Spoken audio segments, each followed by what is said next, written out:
드디어 대학 수학 능력 평가 수능이 지난 목요일에 치러지게 됐습니다.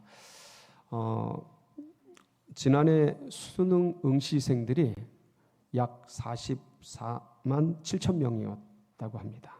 근데 올해는 41만 7천 명 정도가 시험을 봤다고 하는데 한 3만 명 정도가 줄어들었고, 여러분들도 기억하시겠지만 80년대 수험생들은 한 80만 명, 100만 명 막 이랬습니다. 기억이 나시죠? 격세지감을 알 수가 있는 그러한 때입니다. 어쨌거나 우리 시험 본 학생들, 또 가족들, 또 모든 분들 그 수고와 노고를 주님께서 위로해 주시고 좋은 열매로 함께 해 주시기를 간절히 기도하고 축복합니다. 여러분, 수능 객관식 시험은요, 오지선다로 출제가 됩니다. 오지선다로 출제가 되는데 시험 문제이기 때문에 풀 수 없게는 내지를 않습니다. 그래서 시험 문제 속에 5가지 오지선다 중에 뭐가 있을까요? 답이 있습니다. 네. 보는 학생들이 아예 답이 없거나 아예 못 푸는 그런 문제는 내지를 않습니다. 정상적으로 학과를 이수하고 또 기본적인 지능과 능력이 있으면 다 풀도록 그렇게 문제를 내지요. 마찬가지로 보물찾기도 똑같습니다. 지지난주에 제가 일자산에 운동을 하는데 한 어린이집에서 그 일자산 공원에서 체육대회를 하더라고요. 아이들 체육대회를 하면 항상 하는 게 뭐예요? 보물찾기죠. 근데 이제 보물찾기를 할 때 선생님들이 그 보물을 숨기는데 이 보물을 애들이 아예 못 찾게 숨기지 않습니다. 그러니까 좀만 관심 있으면 찾을 수 있게 숨기죠. 그 일자산에서 보물찾기를 하는데 저 백두산에 숨기거나 뭐 저 한라산에 갔다가 숨겨놓거나 그러지는 않죠. 그래서 정상적으로라면 그냥 관심 갖고 찾으려고 마음 먹으면 누구나 찾을 수 있게 그렇게 숨기게 되죠. 그 보물을 찾았을 때의 기쁨, 여러분도 다 추억이 있으실 텐데 그러니까 마음을 졸이면서 딱 찾았을 때 그 황홀한 그 즐거움, 그게 추억의 한 페이지로 자리 잡고 있죠. 그래서 참 아름다운 이벤트가 이제 보물찾기인데, 우리 하나님께서도 보물찾기를 하셨습니다. 역사의 페이지에 하나님의 보물을 숨겨두고 그 보물을 인류가 찾기를 간절히 원하셨습니다. 그래서 오늘은 본문을 통해서 하나님이 감추어 두신 그 비밀, 그 보물이 뭔지를 우리가 이제 같이 확인을 하고, 그래서 하나님께서는 그 보물을 언제 감추어 두셨는지를 같이 살펴본 다음에 하나님이 왜 보물을 감추어 두셨을까 의문이 있지 않습니까?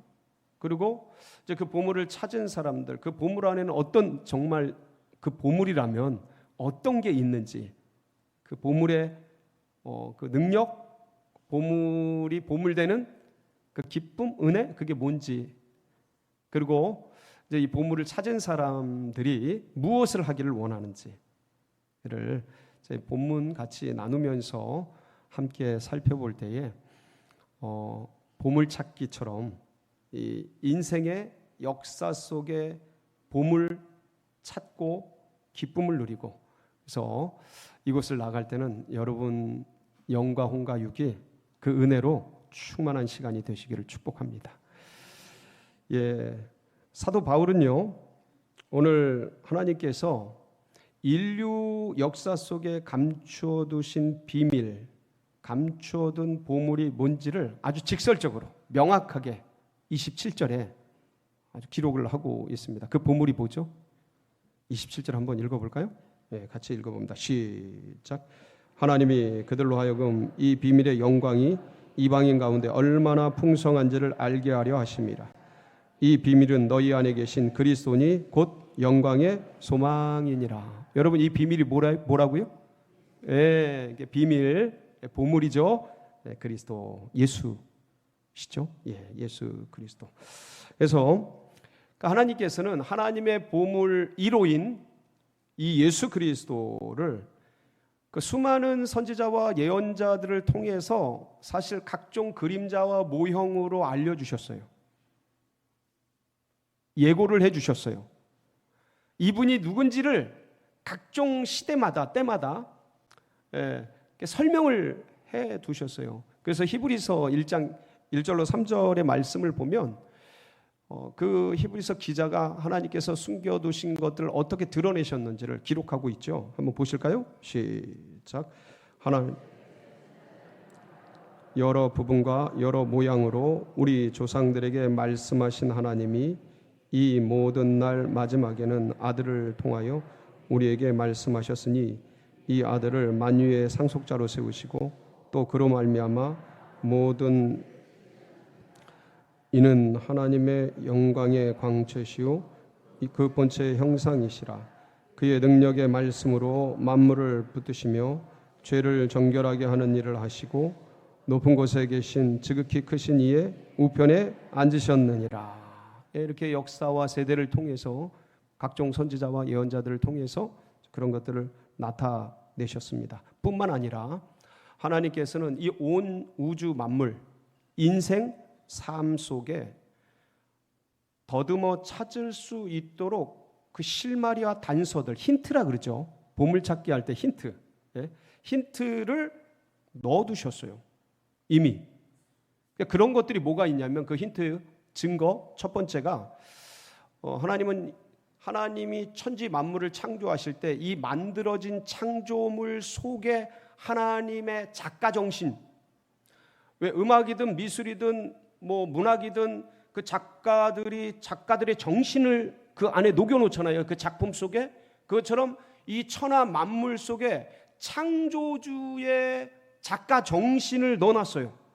그래서 정직한 마음으로 그리고 진솔한 심정으로 그것을 보면 하나님이 계시구나, 창조주가 계시구나를 더듬어 알아서 찾을 수 있도록 누구나 찾을 수 있게 넣어놓으셨어요. 로마서 1장 20절에 보면 이 제가 지금 한 말씀을 신학적으로 바울이 이렇게 기록을 해놨습니다. 같이 보실까요? 로마서 1장 20절 시작. 창세로부터 그의 보이지 아니하는 것들 곧 그의 영원하신 능력과 신성이 그가 만드신 만물에 분명히 보여 알려졌나니 그러므로 그들이 핑계하지 못할지.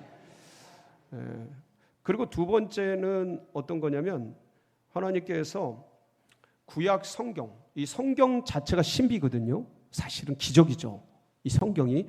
근데 구약 성경 자체 속에 구약 39권 전체가 한 분에 대해서 계속적으로 얘기하고 있어요.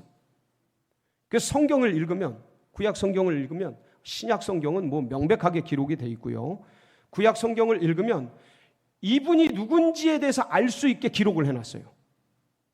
정직한 영을 가지고 보면, 정상적인 영을 가지고 보면. 그래서 요한복음 5장 39절에 주님께서 이렇게 말씀하시죠. 한번 보실까요? 시작. 너희가 성경에서 영생을 얻는 줄 생각하고 성경을 연구하거니와 이 성경이 곧 내게 대하여 증언하는 것이니라. 지금 예수님께서 말씀하신 거거든요. 금방 이 요한복음 5장 39절은 그러니까 유대인들에게 너희가 영생을 얻기 위해서 성경을 상고하는데 그 성경은 무슨 성경이겠어요? 예수님 당시의 성경은 구약 성경이죠. 이 성경을 영생을 얻기 위해서 상고하는데 이 성경이 누구에 대해서 썼다고요? 예수님이 스스로 이게 나에 대해서 쓴 거다. 정상적으로 이걸 읽었으면 예수님을 환영해야 돼요? 배척해야 돼요?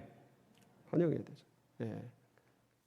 그래서 세 번째는 뭐냐면 인류가 다 알 수 있도록 단서와 실마리를 주신 게 모든 사람에게 영원을 사모하는 마음을 두셨어요.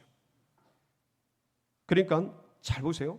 하나님은 천지 만물을 지으시면서 그 안에 하나님의 정신 창조주의 능력들을 새겨 두어서 사람들이 정직하게 그것을 보면 창조주 하나님을 알 수 있도록 설계를 하셨어요. 그리고 기적 같은 성경을 통해 이게 누구를 지향하는지 명확하게 설명을 해두셨고, 그리고 인간 자체 안에다, 영혼 안에다 영혼을 사모하는 마음을 넣어두셨어요. 디자인하신 거죠. 설계하신 거죠. 그래서 누구든지 인생길을 걸어가다가 이게 이 세상은 다 사라지잖아요. 지나가 버리잖아요. 없어지잖아요. 그걸 알잖아요. 인간이 누구나가 다 돈이 있든 없든 젊든 나이가 들었든 이 모든 걸 인간은 그냥 정직하게 반응을 하면 다 알잖아요. 그래서 영원을 찾도록, 영원을 사모하는 마음을 그 안에 넣어 두신 거죠. 영원을 사모하는 마음, 영생에 이르는 마음, 그것이 예수 그리스도를 향하도록 주님께서 기가 막히게 디자인하시고 설계를 해 두셨습니다. 그렇다면 하나님께서 이렇게 아름답게 하나님의 보물을 만드셨는데 이 보물이 감춰졌어요. 이게 참 좀 이따 풀 문제인데 언제 감춰졌다고 성경엔 기록하고 있습니까? 한번 보실까요? 26절에 기록이 되어 있는데 같이 한번 읽어보겠습니다. 시작. 이 비밀은 만세와 만대로부터 감춰졌던 것인데 이제는 그의 성도들에게 나타났고. 언제부터 감춰졌어요? 만세와 만대로부터. 그게 언제예요? 누가 말씀하셨네. 대단한. 창세로부터. 네, 창세로부터 감춰졌어요. 그러면은 하나님의 비밀인, 하나님의 보물인 이 그리스도가 창세전에 감춰졌다면 창세기에 그 흔적이 남아 있을까요? 안 남아 있을까요? 당연히 남아 있죠. 창세기 1장 1절 같이 보시면 태초에 하나님이 천지를 창조. 여기서 제일 한글로 제일 짧은 단어가 뭡니까? 태초에, 그다음에 천지를이죠. 예, 천지를. 저게 한글로는 제일 짧아요. 근데 저게 원어인 히브리어로는 제일 길어요. 하샤마임 웻 하아레츠라는 단어예요. 굉장히 길어요. 영어로도 굉장히 길어요. 예, The heavens and the earth. 길어요. 아주 긴데 여러분 여기서 보면 천지인데 천지를 만드셨는데 저 앞에 나오는 천이 The heavens예요. 그리고 뒤에 나오는 지가 땅이에요. The earth예요. 그런데 우리가 영어의 그 문법을 조금만 알면 이 두 개는 별개의 것이라는 것을 금방 알아요. 정관사가 따로 붙으면 이게 별개의 것이에요. 예를 들어서 이런 거예요. 강아지가 한 마리 있어요. 이게 검은색도 있고 하얀색도 있는 강아지예요. 그러면 The black and white dog 하면은 한 마리예요, 두 마리예요? 한 마리예요. 정관사가 하나 있으면 한 마리예요. 근데 한 마리인데 몸에 하얀색과 검은색을 가지고 있는 바둑이 같은 한 마리 강아지예요. 근데 The black and the white dog 하면 몇 마리예요, 강아지가? 두 마리예요. 그러니까 블랙 강아지, 까만 강아지 한 마리, 하얀 강아지 한 마리예요. 관사가 따로 붙으면 다른 존재예요. 다른 세계예요. 그러니까 저 창세기 1장 1절이 천지는 더 샤마임, 그러니까 하샤마임, 하샤마임 앤 영어랑 막 히브리어랑 헷갈리네. 왜 하아레츠거든요. 그러니까 관사가 따로 붙어 있어요. 그러니까 하늘 세계와 다른 땅의 세계가 있는 거예요. 그리고 창세기 1장 2절에서 하늘 세계는 사라지고 땅의 세계에 대해서 얘기를 해요. 뭐라고요? 땅이 혼돈하고 공허하며 흑암이 깊음 위에 있고 하나님의 신은 수면에 운행하시느니라. 그러면서 이제 땅에 대한 얘기가 쭉 나와요. 그럼 땅에도 하늘이 있어요, 없어요? 이 세계가 땅이에요. 이 세계도 하늘이 있죠. 그 땅의 하늘은 언제 창조가 돼요? 창세기 1장 8절에 궁창 그러니까 물과 물 위쪽 물과 아래쪽 물을 나눠서 그 사이를 궁창이라 하는데 이 궁창을 하늘이라고 칭해요. 스카이. 같이 읽어볼까요? 8절 시작. 저녁이 되고 아침이 되니 이는 둘째 날이니. 이게 이제 하늘이 저 스카이예요. 헤븐이 아니고 이건 스카이고, 그 다음에 넷째 날 가면요. 넷째 날 가면 우주의 하늘을 만드셔요. 하늘의 달과 별과 해를 만드시고, 그리고 1월 성신을 만드시죠. 그게 창세기 1장 14절로 15절입니다. 같이 보실까요? 시작. 하나님이 이르시되 하늘의 궁창에 광명체들이 있어 낮과 밤을 나누게 하고 그들로 징조와 계절과 날과 해를 이루게 하라. 또 광명체들이 하늘의 궁창에 있어 땅을 비추라 하시니 그대로 되니라. 이거는 우주의 하늘이에요. 자, 그래서 이제 오늘 여러분 이제 예배를 끝나고 이 예배가 마치고 밖에 나가서 하늘을 보세요. 그러면 그거는 하늘인데 지구의 하늘이에요. 낮에는 지구의 하늘이 보여요. 네, 이거는 대기권이에요. 성층권을 보는 거예요, 우리가. 자, 근데 오늘 저녁에 또 하늘을 보세요. 하늘을 한번 보세요. 그럼 그 하늘은 어느 하늘이에요? 지구의 하늘이에요? 우주의 하늘이에요? 우주의 하늘이에요. 그러니까 하늘은 지구의 하늘과 우주의 하늘인데 이건 땅의 하늘이에요. 땅의 하늘이고 창세기 1장 2절부터 그 땅의 하늘을 설명하는 거예요. 근데 앞에 나온 스카이가 아니고 더 헤븐, 하나님 나라의 그 하늘은 어디 갔어요? 감춰진 거예요. 감춰진 거예요. 그럼 우리는 질문을 해야죠. 아니, 그 하늘이 그렇게 너무 좋고 행복하고 은혜로우면 처음부터 좀 알려주시고 보여주시고 계시하시고 드러내시지 왜 감추셨지? 여러분, 왜 감추셨어요? 이거를요, 신학교 가면 한 학기 내내 공부를 해요. 역사적 방식과 그다음에 지리적 방식과 이걸 가지고 한 학기 내내 공부를 해요. 그런데 저는 10초 만에 알려드릴게요. 여러분, 이걸 막 설명하면 복잡하고 이제 우리가 삶을 사는 것으로 이해하면 돼요. 이제 여러분이 아이들을 다 키워봤잖아요. 근데 그 2-3살, 서너 살 되는 아이가 너무 이쁘잖아요. 아주 그때는 눈에 넣어도 안 아프잖아요. 지금은 눈에 띄기만 해도 아픈데 그때는 눈에 넣어도 안 아플 때잖아요. 근데 너무 이쁘고 사랑스럽고 귀엽고 고맙고 너무 행복하고 그렇다고 요 아이에게 혹시 여러분 부모가 돼서 너무 이쁘니까 좋으니까 이 아이에게 100만 원 주고 막 100만 원 주고 1000만 원 수표 주고 1억 원짜리 수표 주는 그런 분 혹시 계셔요? 아니, 너무 이쁜데 너무 곱고 너무 사랑스러운데 다이아몬드 같은 거 혹시 주시는 분 계셔요? 금덩이 뭐 이런 거 아이에게 왜 안 주셔요? 아직 가치를 모르니까. 아직 그거에 대한 인식이 안 열렸으니까. 그리스도에 대한, 하나님 나라에 대한 인간의 준비가 안 된 거예요.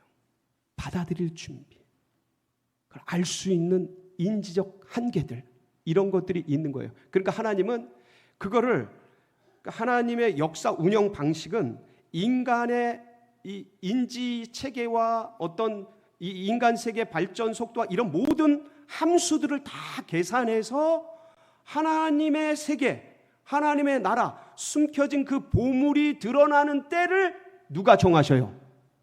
하나님이 정하셔요. 때와 기한은 아버지의 권한에 있나니. 아멘? 예, 재림 때도 마찬가지지만 초림 때도 그런 거예요. 그 때와 기한은 하나님의 편에 속해 있어서 결국은 뭐가 돼야 그 보물의 계시들이 열려요? 뭐가 돼야? 때가 돼야. 그걸 뭐라 그래요? 때가 참에. 갈라디아서 말씀이죠. 4장 4절 시작. 때가 참에 하나님이 그 아들을 보내사 여자에게서 나게 하시고 율법 아래 나게 하신 것은 때가 차야. 때를 기다리신 거예요. 그러니까 그 전에 여자의 후손의 예언, 가죽옷을 지어 입히시는 예언, 수많은 선지자와 여러 예언자들을 통해서 여러 모양과 여러 형상으로 여러 시대에 걸쳐서 계속 조금씩 이 인지가 열려야 되는데 아직 준비가 안 돼서 그걸 알려주시다가 뭐가 참해? 때가 된 거지. 아이고 이제 너 냉장고 문 네 마음대로 열어. 때가 찼으니까. 그래 칼 네 마음대로 써. 때가 됐으니까. 그래 용돈 5만 원 써. 네. 때가 됐으니까 열어주시는 거거든요. 그러니까 때가 차서 그분이 오신 거예요. 그러니까 이 개혁의 때까지, 뭐의 때까지? 모양과 형상과 그림자로 비춰지는 세계가 온전한 본체가 오는 그 개혁의 때까지 갇혀져 있는 거예요. 숨겨져 있는 거예요. 비밀화되어 있는 것이죠. 보물찾기를 하고 있는 거예요. 그래서 히브리서 9장 10절에 보면 이런 말씀도 기록이 되어 있습니다. 같이 시작. 함께 육체의 예법일 뿐이며 개혁의 때까지 맡겨두신 것이라. 언제까지요? 개혁의 때까지. 예, 맞습니다. 그리고 결국은 이제 이 모든 것들이 가려져서 그분이 오시기까지 우리가 이 그림자들 또 모형과 형상들 진짜가 아니야. 본체가 아니에요. 오리지널이 아니야. 근데 그런 것들 속에 갇혀 있으면서 이제 그것이 오기까지, 본체가 오기까지 그 그림자 내지는 그것들의 교육을 받으면서 그렇게 살아가고 있는 모습을 바울은 뭐로 표현하냐면 몽학 선생이라는 개혁 성경에는 그런 단어고요. 그다음에 우리 개혁 개정으로는 초등교사라는 단어로 이렇게 설명을 해요. 갈라디아서 3장 23절로 25절이죠. 시작. 우리는 율법 아래 매인 바 되고 계시될 믿음의 때까지 갇혔느니라. 이같이 율법이 우리를 그리스도께로 인도하는 초등교사가 되어 우리로 하여금 믿음으로 말미암아 의롭다함을 얻게 하려 함이라. 믿음이 온 후로는 우리가 초등교사 아래 있지 아니하도다. 그러니까 뭐가 오기까지요? 믿음이 오기까지. 그러니까 하나님 나라가 오기까지. 그래서 주님께서 이 땅에 오셔서 회개하라. 천국이 가까이 왔느니라. 예. 뭐가 가까이 왔다고요? 천국. 그러니까 이 천국이 가까이 왔다라는 거는 거리적 개념이 아니에요. 몇 미터 가까이 왔다. 뭐 이런 거리적 개념이 아니고 이건 존재적 개념이에요. 존재적 개념. 내가 여기에 있는 것이 뭐가 온 거예요? 천국이 온 거예요. 하나님 나라가 온 거예요. 예. 그분 안에서 그 천국이 임한 것이죠. 그래서 그 역사들 그것이 주님 안에서 이루어졌다라는 존재적 표현이에요. 거리적 표현이 아닌 것이죠. 그래서 이 모든 것들을 요한복음 3장 우리 12절 13절에 보면 주님께서 이렇게 말씀하셔요. 한번 보실까요? 요한복음 3장 12절 13절 시작. 내가 땅의 일을 말하여도 너희가 믿지 아니하거든. 하물며 하늘의 일을 말하면 어떻게 믿겠느냐. 하늘에서 내려온 자 곧 인자 외에는 하늘에 올라간 자가. 자, 이 하늘은 어떤 하늘이에요? 감춰졌던 그 하늘이죠. 창세전에 만대와 만세로부터 감춰졌던 그 하늘에서 누가 내려온 거예요? 인자가 내려온 거예요. 예수 그리스도가 내려오신 거예요. 거기는 아무도 못 가요. 아무도 간 사람이 없어요. 여러분 엘리야 여기 간 게 아니에요. 불병거 타고 그냥 하늘로 올라간 거지 여기 간 게 아니라니까. 아무도 간 사람이 없어요. 오직 누구만이 간 거예요? 누구만이 오신 거예요? 주님이 그 하늘을 갖고 오신 거예요. 그러니까 회개하라. 천국이 이게 가까이 왔느니라가 임하였느니라예요. 임하였느니라. 예. 존재가 임해버린 거예요. 왜냐하면 그분이 가져오신 거죠. 그러면 도대체 그 안에, 그 보물 안에 뭐가 있길래 그렇게 그거를 찾아야 되고, 예? 구해야 되고 그렇습니까? 골로새서 2장 2절로 3절에 참 기가 막힌 말씀을 하십니다. 같이 볼게요. 시작. 이는 그들로 마음의 위안을 받고 사랑 안에서 연합하여 확실한 이해의 모든 풍성함과 하나님의 비밀인 그리스도를 깨닫게 하려 함이니 그 안에는 지혜의 모든 보화가 감추어져 있느니라. 자, 그 안에는 모든 지혜와 지식의 보물들이 다 감춰져 있는 거예요. 아멘. 여러분, 우리가 인생을 살아가지만 정직하게 고백하면 이 땅의 물질로 해결이 안 되는 게 많이 있어요, 없어요? 그럴 때 누굴 찾아요? 예수 그리스도를 찾으세요. 그럼 주님께서 뭘 주셔요? 힘을 주셔요. 지혜를 주셔요. 피할 능력을 주십니다. 여러분, 젊은이도 쓰러지고 장정도 넘어지는 시대예요. 근데 여호와를, 예수 그리스도를 앙망하는 자에게 뭘 주신다고요? 힘을 주시는 거예요. 인생 살아가다 보면요, 수많은 고난과 아픔과 문제들이 닥쳐요. 근데 그게 어떤 거는 재정으로, 돈으로, 물질로 해결이 되는 게 있어요. 해결 안 되는 게 있어요, 없어요? 엄청 많아요. 뭐로 해결할 거예요? 여러분, 이 존재 문제를 뭐로 해결할 거예요? 돈으로 안 되잖아요. 돈으로 되면 재벌들이 다 해결했죠? 안 되잖아요. 그들도 다 지나가잖아요. 다 떠나가잖아요. 될 것 같았는데 안 되잖아요. 뭐로 해결돼요? 예수 그리스도 이름을 부르세요. 여러분, 인생이 얼마나 헛돼요? 얼마나 허무해요? 진짜, 아니, 청춘이 엊그저께 같은데 벌써 이래. 너무 허무해. 휙 지나가 버려. 그러니까 만약에 하늘이 없었다면, 인생만 있었다면 이거보다 허무한 게 없어요. 차라리 놀걸. 신나게. 에? 마음껏 먹을걸. 뭐 어차피 떠나가는 거. 너무 허무한 세상이 이 세상이에요. 이 허무함에 저 떨어지는 낙엽 가을날에 뒹구는 낙엽을 보면서 찾아온 인생의 허무와 씁쓸함과 그 안타까움을 찾아올 때 누구의 이름을 부르라고요? 그러면 그분이 뭘 주셔요? 위로를 주셔요. 내가 너를 영원한 생명으로 널 인도한다. 아멘. 그러니까 위로와 힘과 능력을 주셔서 이 모든 것들을 이기게 하십니다. 그러니까 세상의 물질로, 우리가 세상을 살아가는데 세상의 물질로 해결이 안 되는 게 너무 많아. 근데 너무 많은 그 것들을 주님이 다 해결해. 그 지혜와 지식의 보물이 어디 안에 들어가 있다고요? 예수? 그걸 숨겨두신 거예요. 숨겨두신 거예요. 근데 그걸 누구에게 찾게 하신 거예요? 그 보물을 누가 찾게 하신 거예요? 우리가. 아멘? 그럼 왜 이때에 나에게 이 보물을 찾게 해주셨을까? 바울의 고백이에요. 27절 우리 다시 한번 쭉 읽어볼게요. 시작. 하나님이 그들로 하여금 이 비밀의 영광이 이방인 가운데 얼마나 풍성한지를 알게 하려 하심이라. 이 비밀은 너희 안에 계신 그리스도니 곧 영광의 소망이니라. 아멘. 그러니까 이 비밀이 그들로 하여금, 그들이 누구냐면 구원받은 우리들, 마음껏 주님의 은혜를 누리고 이 보물 찾은 기쁨을 누리고 이 이벤트를 향유하고 이 그들로 하여금 누구에게? 이방인에게.